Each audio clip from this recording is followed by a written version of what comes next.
आता एक अत्यंत महत्त्वाची अपडेट समोर येते। एमपीएससी पेपर फुटी प्रकरणामध्ये एक महत्त्वाची अपडेट समोर आली आहे। या पेपर फुटीच्या तपासासाठी आता मुंबई पोलीस नंदुरबारमध्ये दाखल झालेत। ऋतुजाचा प्रियकर संशयित गौरव पाटील याच्या घराची पोलिसांकडून आता चौकशी केली जाते। संशयित आरोपी गौरव पाटीलच्या घरी आता पोलीस दाखल झालेत। संशयित आरोपी गौरव पाटील याचा मोबाईल आणि लॅपटॉप यासोबतच इतर कागदपत्रांची मुंबई स्थानिक गुन्हे शाखेच्याकडून आता तपासणी केली जाते। मुंबई पोलीस या संपूर्ण प्रकरणाचा कसून तपास करतायत।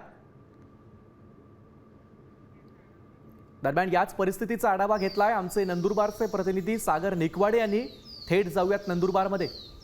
एमपीएससी औषध निरीक्षक पेपर फुटी प्रकरणानंतर मुंबईचे स्थानिक गुन्हे शाखेचं पथक जे ते नंदुरबारमध्ये दाखल झालेलं आहे आणि ऋतुजाचा जो प्रियकर होता गौरव पाटील त्याच्या घराची पोलिसांकडून आता झाडाझडती घेतली जात आहे।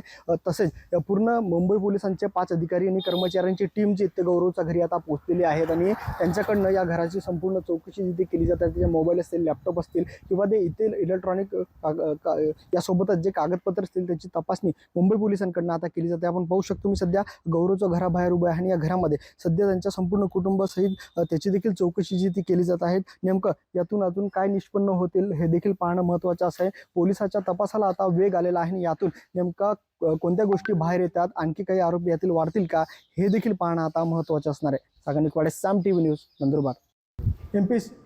एमपीएससीच्या औषध परीक्षक परीक्षा पेपर फुटी प्रकरणामध्ये धक्कादायक खुलासा समोर आलाय। आरोपींनी ऋतुजा पाटीलला 10 प्रश्न चुकीचे सोडवायला सांगितल्याची माहिती समोर आली आहे। सगळ्या प्रश्नांची बरोबर उत्तर दिली तर संशय येऊ शकतो, म्हणून 10 प्रश्न चुकीचे सोडव असं तिला सांगण्यात आलं होतं।